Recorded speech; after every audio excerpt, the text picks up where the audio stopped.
I'm so nervous. Oh, no, you're not. Like, I just can't believe it. Well, thank you for inviting me to do this little interview with you. Thank you for even being a part of it. Like, I'm so mind blown right now. I don't even know what to say.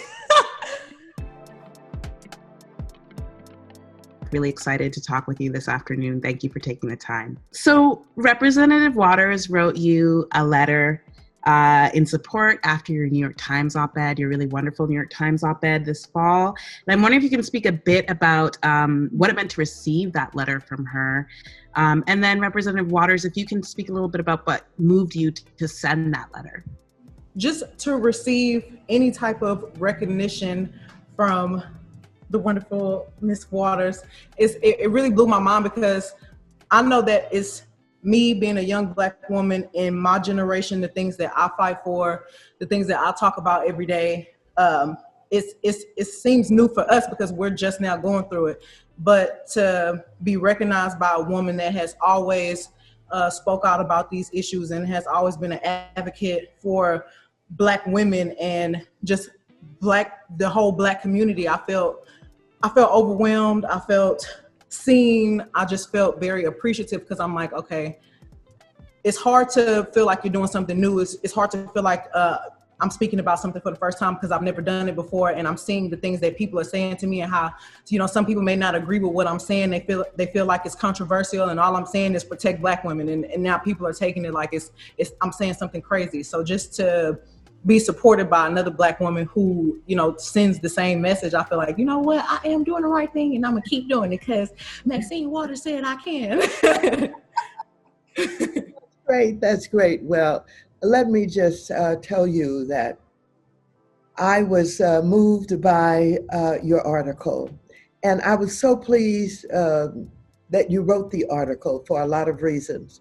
Oftentimes, particularly happens with entertainers, they put you in a box, and somehow they don't see you as a person who has a life that includes family, that includes interactions, decisions that you have to make that has nothing to do with your performance.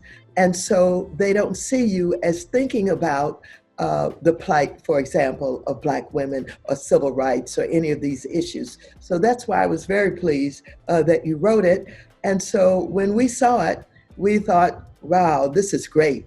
And I'm so pleased. Let's write her. Let's let her know that we think that she's doing a great thing and has done a great thing. And I want you to know that when you speak of yourself and you say maybe people think you're being too controversial, et cetera, pay that no attention.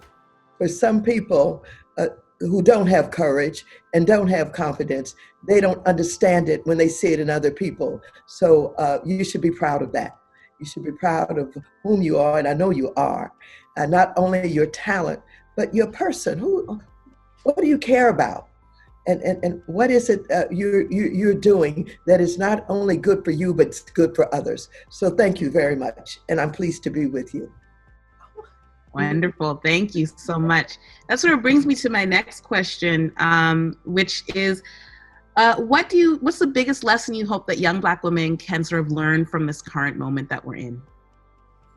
Well, I think that because Black women have not been respected in ways that will help them to feel good about themselves, and they looked to others, and particularly men, in order to get approval, then, we need to say to Black women, first of all, concentrate on whom you are and what you think and what you care about.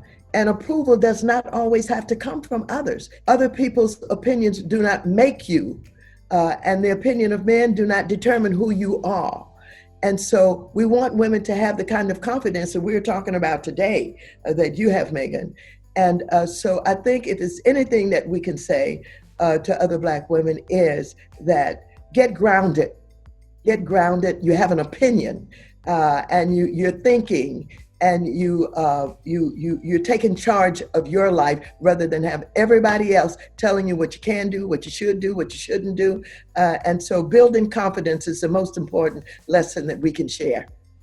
Wonderful. So happy to be here. That brings me also to my next question, which is, how do you build community with other Black women? You know, what I'm seeing right now between the two of you is like, it's like an example of how you build community, which is showing words of affirmation for another person, saying, I see you when I see you. So I'm just wondering how you build those sorts of communities, what sort of actions you do to build community with other Black women. First of all, we have to take people where they are. And we have to be honest with people about whom we are. And we have to be honest in ways that will help people to open up and be honest with you. And so if we put ourselves high on a pedestal somewhere and we're talking about, I'm your role model and you got to do this and you got to act this way and you got to dress this way and you should be doing this, etc. First of all, we're not being honest. And secondly, we have people who address issues in different ways. We have people certainly who have, different thoughts, things that we don't even think about or know about. And we have people who, don't accept, what is considered the tradition. And we have to respect that. And we have to take people where they are. And when we approach people, it is not trying to have them believe that somehow you are more pure, you are more knowledgeable, you are more anything. Accept people where they are, and they'll accept you where you are. So when I see someone and I'm talking with them, I'm looking at them and I'm listening to them. I don't care what they have on. I don't care about anything else but what this person is expressing. And I'm not judging them on anything else except what they are sharing with me. And for me, that is a way that you connect with others. That is the way you build community. That is where you get trust. And that is where you come to other people's aid. When people need you, you come to their aid. I'm talking about just having the ability to have someone listen to you, that's hearing what you're saying, or you're sharing a moment. And so that's how you build community. You respect people, you take them where they are, and you come to their aid when they need you. All my life, I was raised by women. I had my mother, my grandmother, and my great-grandmother, and my aunt. Growing up, they always taught me, Megan, you can do whatever you want to do, be whoever you want to be, as long as you're a woman who knows at the end of the day you don't have to depend on anybody else.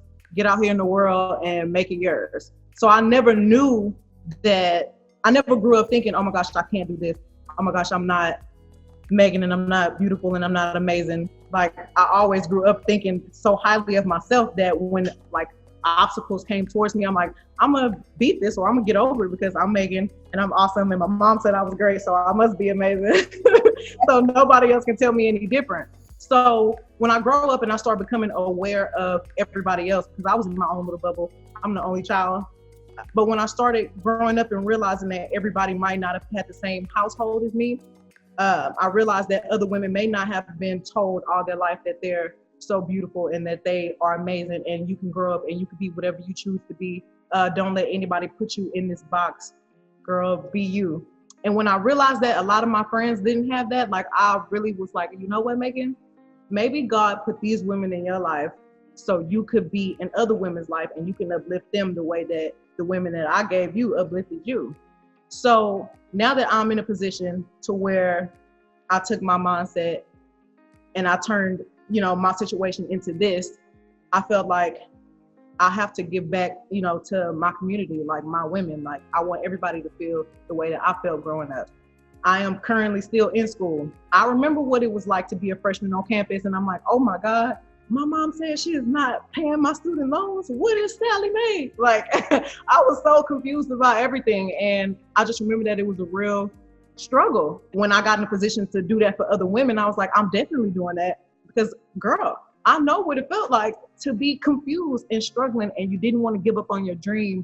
So you just worked super hard to stay there. And I really want to be a part of other women's story where they're like, I was going to give up. I couldn't do it. But guess what? Megan Thee Stallion said I could. So I did. And she really helped me. So it really makes me feel good. Everything is not going to come easy, but I know that if I can make it easy for somebody, I want to do that. Wow, that is so commendable to, talk about how you can help other women. And let me just tell you, when I think about you and you continuing your education, I said to myself, you know what? She doesn't have to go to nobody's school anymore. She's got it. She's done it. She's got it made. So that is so absolutely commendable that you continue to focus on education when, you don't have to. I mean, people go to school to try to get to where you are. And here you are in this place and you're still, paying attention to education. So that's very, very commendable. My mother and my great-grandmother passed away recently, but my grandmother is still alive, and she will whoop my butt. If even me at 25, she will whoop my butt if I dropped out of college. So I'm like, you know what? I'm not only getting a degree for myself, I'm getting it for the women in my family who originally pushed me to go to school anyway. That's right. I remember if you had, grandmama, great-grandmama, and mama and all of that, I know what they said, girl, get educated, because they can't take it out of your head. They can't take it away from you if you get it. That's what they always said, right? Get educated. My great-grandmother would always say, get them papers. Well, that's great. And again, I commend you for continuing to do that. And now I understand even more why it's important to you. You're not just doing it for yourself, you're doing it for them. And I'm sorry to hear about the losses that you've had. Thank you so much for sharing all of that. I wanted to ask, we've just come off an election where we've seen the incredible organizing power in Black women like Stacey Abrams and Natasha Brown, and the countless other community organizers who worked so hard this election season. And the response has been from some people to assign those Black women even more work and to talk about our potential to save the world, which we know we can do, but it's a very heavy burden. How do we redirect that impulse? And how do we ensure that we're being supported and protected as much as we're being celebrated or asked to help? One of the most important things for each of us to do is to examine whom we are and to get grounded in whom we are and have our own philosophies about life and what we care about. That's very important, to know yourself, know whom you are. And when you do that and you set out to do things like Stacey Abrams and other women who have been involved in voter registration, it's because you want to do it. It is because this is whom you are. This is because you believe that you have the power and the ability to be helpful and to change things. Now, how do you do that and then not have others expecting of you to do other things and more and more and more? Once you get grounded in whom you are, then you know how much you want to do. You know how much you don't want to do. You are not driven about what others always want you to do. You're driven by what you feel and what you think and what is right, because you know who you are. You're grounded in such a way that your direction is determined by you. So if Stacey wanted to, go out and register people 24 hours a day and go to all of those counties that she went to, that had never seen an elected official, that's because she's made some decisions about herself. And so when somebody else comes along and they say, now you've done all of that, now here's what we want you to do, she knows how to say yeah or nay. That's not who I am. This is what I'm doing. And stay on your own track and do what drives you and what makes you feel good and what feels right for you. I have no problem saying no, because I've learned that if you don't say no, you will be overwhelmed with what everybody else wants you to do, what they think you should do. And people call on me sometimes to talk about subjects I have no idea what they're talking about. And I have to say, you're talking to the wrong person. I don't know anything about that. And so you have to know when to say no. I know what you mean when you talk about the compliments that you get for what you do, and then people start telling you about other things you should be doing or could be doing, these problems that they ran into, that they need some help on, etc. You can't do everything, and you're not good at everything. And so do what your heart, your mind, your soul tells you, and what you know about what makes you feel right and good, and be grounded in all of that. And sometimes you have to say, no, I'm sorry, I can't do that. So that's how I handle the world. I love that. That is that's very, very good advice on how to move through it. Megan, do you feel like you are able to sort of balance the demands that people expect you, the things that people expect you to speak on that maybe you don't feel like you can speak on yet, and the things that you feel passionate about speaking on? Have you found that balance yet as you're sort of growing into and knowing yourself?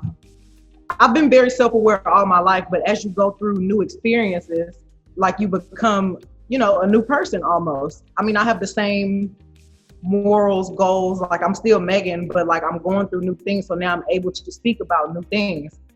When I don't know something, I'm not gonna like talk deeply about it, like, cause I need to learn. You're never too old to learn, but I know who I am as a person, and I know what I'm comfortable speaking about. I know what I want to speak about, just like Ms. Waters said, like, I feel like I'm getting to a point to where I am becoming very grounded. So I am comfortable with telling people, no, you can't ask me to do something that I don't want to do. Like, and I'm not a person that's easily swayed either. Like, if I'm telling you no, like, I genuinely mean that. So I'm only going to talk to you about what Megan wants to talk about, and I'm only going to do what Megan wants to do. And there is nobody powerful enough, like, walking this earth that's going to make me feel any differently about it.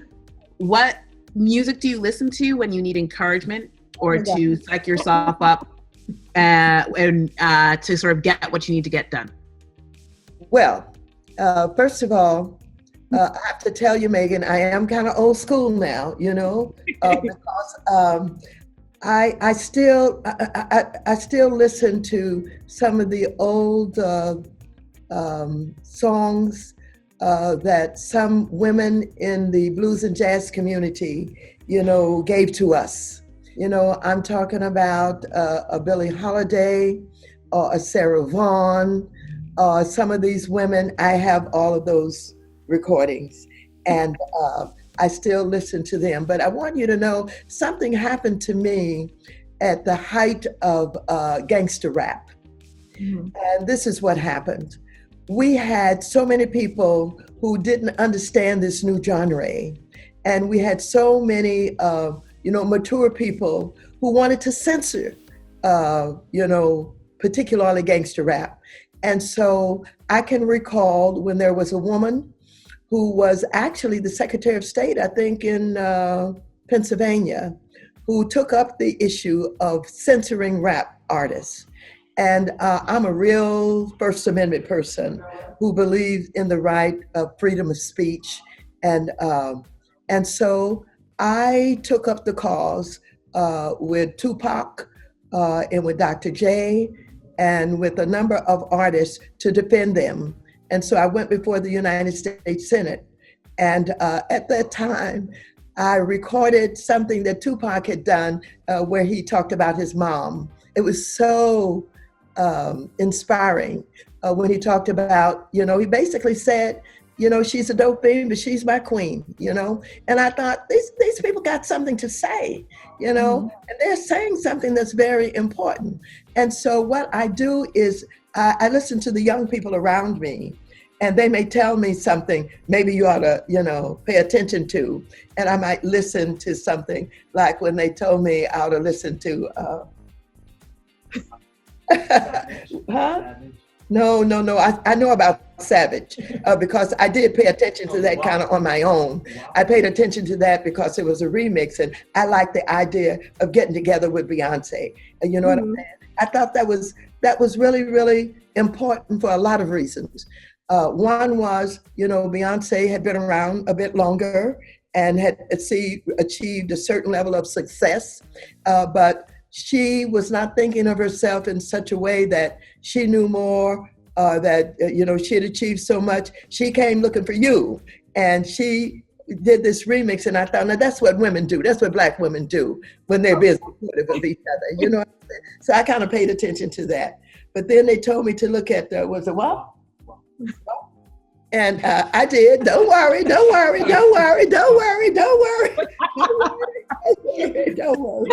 And here's what I said. Now that's audacity.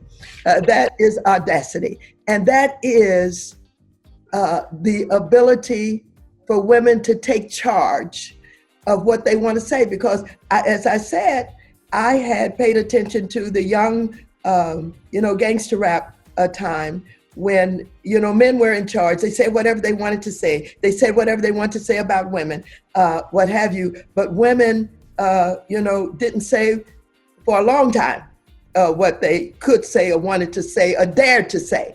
And so I thought that's audacity. So I'm with you. I'm fine. I have no problem with that. The genre as it evolves. Mm-hmm. And from the time that, I've seen all kinds of transitions take place, with some of the younger artists until I'm seeing today that you young women have taken control of your art. And you're defining it in ways that never would be defined by anybody else.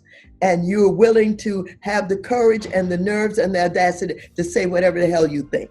When hardcore rap was not accepted even by Black people and the ministers in the church and, like this woman who was an elected official who drew some other people in, and I won't name the names, but they drew in some very famous singers who joined with them. The pure creativity and the talent of rap took over. And, and it took over not because the white media or anybody else helped with that. It took over because it was so accepted by so many and so loved by so many. And that's how it keeps evolving. It keeps evolving in ways that now you have a Megan who is up for 4 Grammy Awards for doing it her way. Okay. Oh my gosh. I love it here. This is really beautiful, really special. Thank you for that. And thank you for putting all of this into context for us, Representative Waters. I mean, I think you just really made it clear, the legacy that Megan is working within, that we all know she's working within. That was just really wonderful. Thank you for that sort of whole reset of understanding the moment that we're in right now. My last question to the both of you is, how do you respond when someone tells you to stay quiet or to not speak up? Reclaiming my time. Well, I just say that because that turned out to be so much fun. And I got adopted by the millennials based on, confronting the Treasury Secretary who was trying to talk over me and talk around me. But unfortunately or fortunately, I come from a huge family. I had 12 brothers and sisters and a father who left early, a stepfather, a mother who struggled. And so my mother was very outspoken and she was a very strong woman. And she always, taught us to, don't talk about what you don't have, make do with what you have. And all of those lessons that were, very important to me that I learned. And so she was outspoken. And I'm sure a lot of what I do, emanated from her. But the other thing is, when you're in a house with 13 kids, you better be outspoken. Okay. If you want to get heard, if you want to get recognized, if you want to make sure that, all the dinner's not gone when you come in from, your practice at your high school or something, you have to learn to speak up. And so I've been controversial because of that, because I dare to speak up. And as you know, I started asking for the impeachment of the president from the time he was inaugurated up until today on the second impeachment. I saw him for what he was, as a dangerous human being. And so I received a lot of criticism for that. But, I love constructive criticism. But outplaced criticism doesn't bother me. I am outspoken, and that's who I am. Same. Like I said, my mother, my aunt, my great-grandmother, all the women in my life were very strong, very outspoken, and they just taught me to be that way. They taught me to be confident in what I had. We weren't rich, but she was teaching me how to make do with my situation, with whatever I had. Like I said, they never taught me to be shy. They never taught me to not voice my opinion. They taught me, you know, of course, you know, your Black mother gonna tell you speak when you're spoken to, you know what I'm saying? You know, but like anything that they taught to me, I took into the outside world. I brought into my real life. Nobody can make me not speak when I know that it's something that I really believe in. Nobody can make me change my mind when it's something that I just really feel in my heart and my gut is right. So if somebody is trying to silence me, like I always try to figure out, well, why are you trying to silence me? Like, what are you hiding? Like, you know, what is it? Why should I not be able to speak about the things that I feel strongly about? And when I got the platform to speak openly, and I actually had people who was listening, I was like, oh yeah, this is what I knew I was supposed to do. Like, aside from me just being a rapper, and me being, you know, the confident woman owning my body that I am, I still am a daughter. I still am a granddaughter. I still am a student. I still am a best friend. So I know that I still need to be, you know, that same Megan, and I want to give that to as many people as I can. I want to show girls you can chase your dream that may seem very far-fetched, and you can still get your education. I just want to show, you know, other people in general, like, you can beat the odds. I came from the south side of Houston.